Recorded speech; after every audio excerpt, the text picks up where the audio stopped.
தீத்துக்கு எழுதிய திருமுகம். அதிகாரம் 1.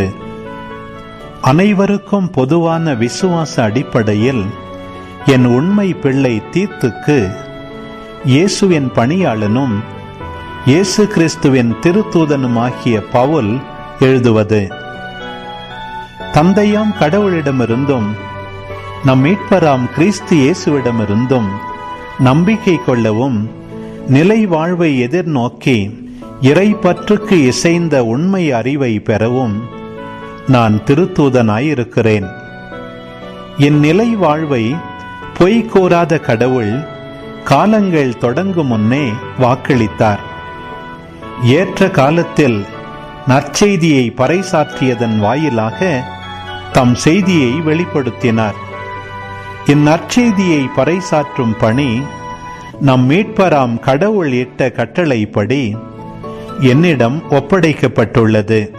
நான் உனக்கு பணித்தபடியே கிரேத்து தீவில் நீ மேலும் செய்ய வேண்டியவற்றை ஒழுங்கு செய்து நகர்தோறும் மூப்பர்களை ஏற்படுத்த உன்னை அங்கே விட்டு வந்தேன்.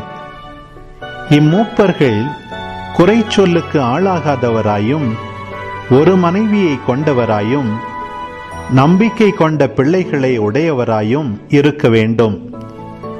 தாறுமாறாக வாழ்பவர்கள் என குற்றம் சுமத்தப்பட்டவர்களாகவோ கட்டுக்கடங்காதவர்களாகவோ இருக்கக்கூடாது.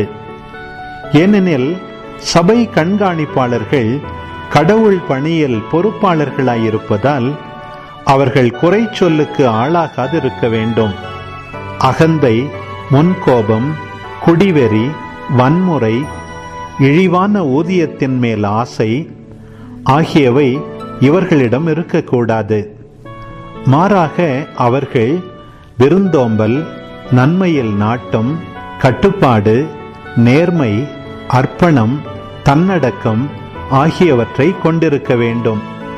அவர்கள் தங்களுக்கு கற்பிக்கப்பட்ட உண்மை செய்தியை பற்றி கொண்டிருக்க வேண்டும். அப்பொழுது அவர்கள் நலம் தரும் போதனையை அறிவுறுத்தவும், எதிர்த்து பேசுவோரின் தவற்றை எடுத்து காட்டவும் வல்லவர்களாயிருப்பார்கள். ஏனெனில் பலர், குறிப்பாக விருத்த சேதனத்தில் நம்பிக்கை கொண்டோர், கட்டுக்கடங்காதவராயும் வீண்வாதம் செய்பவராயும் ஏய்ப்பவராயும் இருக்கின்றனர். அவர்களது வாயை அடைக்க வேண்டும்.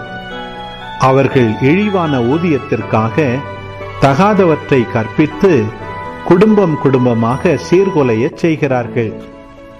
அவர்களுடைய இறைவாக்கினர் ஒருவரே கிரேத்தர்கள் ஓயா பொய்யர்கள், கொடிய காட்டுமிராண்டிகள், பெருந்தீனி சோம்பேறிகள் என்று கூறியுள்ளார்.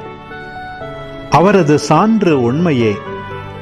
எனவே உண்மையை புறக்கணிக்காமலும் யூத புனை கதைகளிலும் மனித கட்டளைகளிலும் கவனம் செலுத்தாமலும் விசுவாசத்தை பழுதின்றி காத்து கொள்ளும்படி அவர்களை கண்டிப்பாய் கடிந்து கொள்.